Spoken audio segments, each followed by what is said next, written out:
Welcome to legal narrative. आप लोग Bihar APO prelims देने जा रहे हो 15 जुलाई को, यानी कल। और बहुत सारे लोग इस चीज़ को लेकर के थोड़ा कंफ्यूज हो कि निगेटिव मार्किंग है कि नहीं है। उस चीज़ को क्लियर करने के लिए मैं ये नोटिफिकेशन आपके सामने लेकर के आया हूँ और आपको एकदम अच्छे से समझा दूंगा कि निगेटिव मार्किंग है कि नहीं है, और आपको कितना अटेम्प्ट करना चाहिए और कैसे अप्रोच रखना चाहिए और किन किन चीज़ों का ध्यान रखना चाहिए एग्जामिनेशन वाले दिन, यानी कल 15 जुलाई 2026 को। ओके, तो सबसे पहले निगेटिव मार्किंग वाले एस्पेक्ट को देखते हैं। उसका पहला पॉइंट ये है कि क्या निगेटिव मार्किंग है कि नहीं है। The answer is negative marking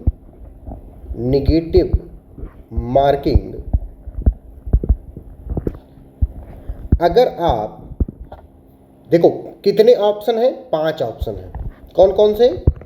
A, B, C, D और ई। इन 5 ऑप्शंस में से कोई भी ऑप्शन अगर आप चूज नहीं करते हो, ध्यान से सुनो, अगर आप इन 5 ऑप्शंस में से कोई भी ऑप्शन चूज नहीं करते हो तब निगेटिव मार्किंग है। और अगर आप इनमें से कोई भी ऑप्शन चूज करते हो इवन दो तुम्हारा आंसर गलत है तो भी निगेटिव मार्किंग नहीं है।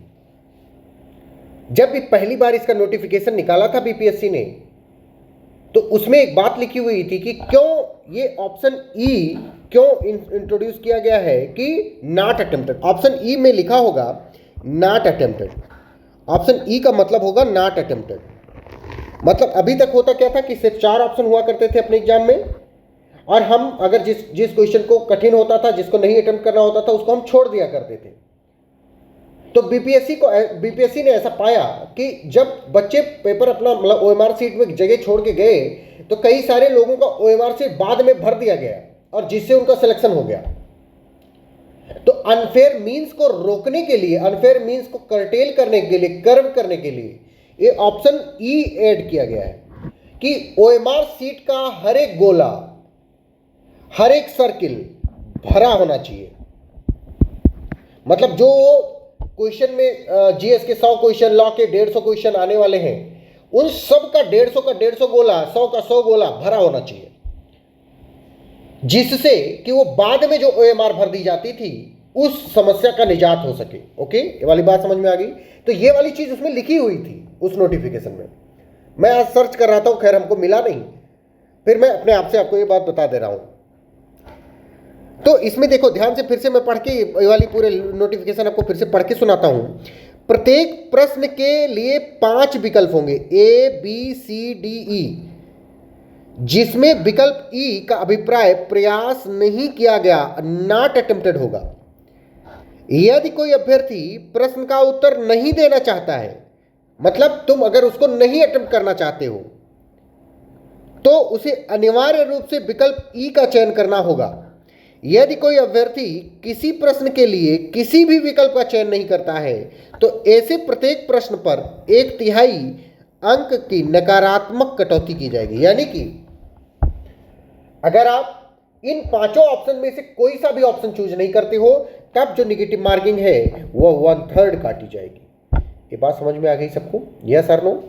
यानी कि आपको पेपर में बिना मतलब तो अटेम्प्ट करना है सोच समझ करके 3 स्टेजेस में आपको अटेम्प्ट करना है। इजी, मॉडरेट और डिफिकल्ट वाले में। इजी वाले में तो आपने सब कुछ कर दिया। मॉडरेट और डिफिकल्ट में अगर आपको कोई क्वेश्चन नहीं आता है और आपको तुक्का मारना पड़ता है तो गो अहेड विद तुक्का, खूब अच्छे से तुक्का मारो, बट छोड़ के नहीं आना है। कोई भी क्वेश्चन ऐसा नहीं होना चाहिए जिसमें आपने कोई भी ऑप्शन चूज ना किया हो। यानी कि हर एक क्वेश्चन में आपको इन 5 ऑप्शंस में से ए, बी, सी, डी, ई, इनमें से कोई ना कोई ऑप्शन जरूर चूज करना है। ठीक है, इरेस्पेक्टिव ऑफ कि आपको उसका ऑप्शन पता है कि नहीं पता है। गलत होने पर निगेटिव मार्किंग नहीं कटेगी, छोड़ देने पर कटेगी। ये बात याद रखना। ठीक है, ये बात हमें लगता है मैंने क्लियर बता दी। तो इन 5 ऑप्शन को अगर चूज नहीं करोगे तो निगेटिव मार्किंग है। यस, और अगर तुम चूज करते हो तो निगेटिव मार्किंग है कि नहीं है? नो, निगेटिव मार्किंग नहीं है। इतनी बात क्लियर हो गई। तो ये था बिहार एपीयू का निगेटिव मार्किंग वाला एस्पेक्ट। शायद मुझे लगता है मैंने एकदम क्रिस्टल क्लियर आपको सब कुछ समझा दिया।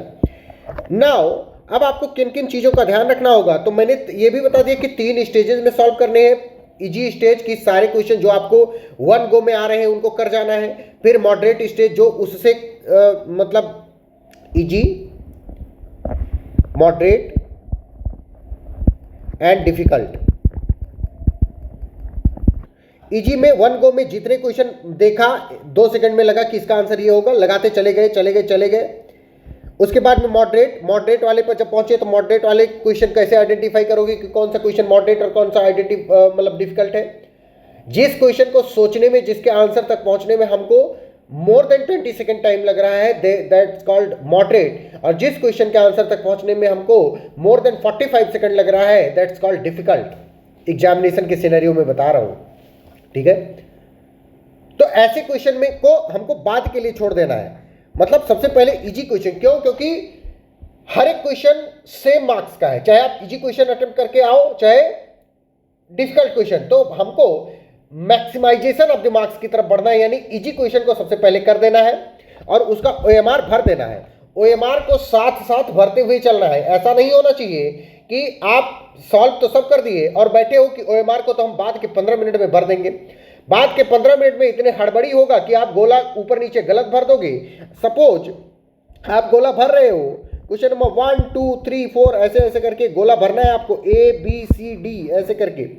और आपको क्वेश्चन नंबर 1 का ऑप्शन नंबर बी भरना था, लेकिन क्वेश्चन नंबर 1 का ऑप्शन नंबर बी भरने की बजाय क्वेश्चन नंबर 2 का ऑप्शन नंबर बी आपने ऐसे रंग दिया।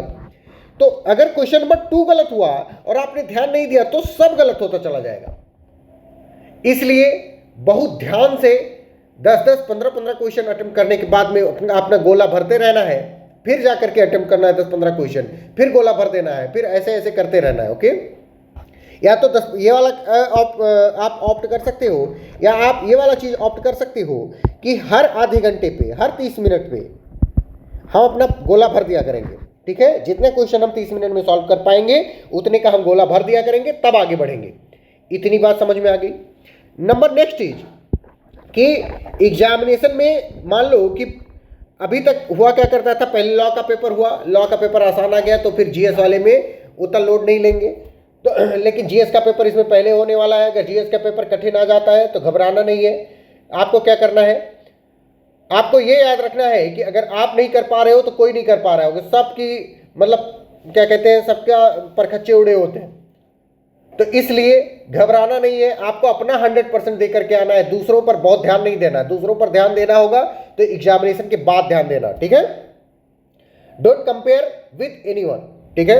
और नंबर 3 जो हमको ध्यान में रखना है वो ये होता है कि बिहार के पेपर में कई बार क्या होता है, जब एग्जामिनेशन सेंटर पर हम घुस जाते हैं तो लोग चैनल वगैरह बंद कर लेते हैं, बाहर नहीं निकलने देते। वो जो जीएस पेपर और लॉ पेपर के बीच का जो टाइमिंग होता है उसके बीच में बाहर नहीं निकलने देते हैं, मतलब कई सारे कॉलेजेस में। मुझे नहीं पता कि आपका कॉलेज कैसा होगा। हम जब बिहार जुडिशियल सर्विस देने गए हुए थे तो हमारा वो बंद कर दिया गया था, बाहर नहीं निकलने दिया गया था उस रेसेस वाले टाइम में। तो आपको क्या करना है, आपको अपने बैग में कुछ खाने पीने का मतलब बिस्किट रख लो, फ्रूट रख लो, एप्पल वगैरह और पानी की बोतल, ये आपके पास होना बहुत ज़रूरी है। क्यों? क्योंकि अगर आपको नहीं निकलने दिया गया इस बीच में तो आप उसको तुरंत ही खा पी करके और रिवीजन स्टार्ट कर दोगे। क्यों? क्योंकि आपको वो एक्सेस बुक वगैरह का फिर से मिल जाया करेगा। ओके, और खूब कॉन्फिडेंस में सारे क्वेश्चन अटेम्प्ट करके आने हैं, without any excuse, without any doubt. You are more prepared than you think. Okay, इसी नोट के साथ thank you so much and best of luck to everyone. Go ahead and crack it. Bye bye. Best of luck.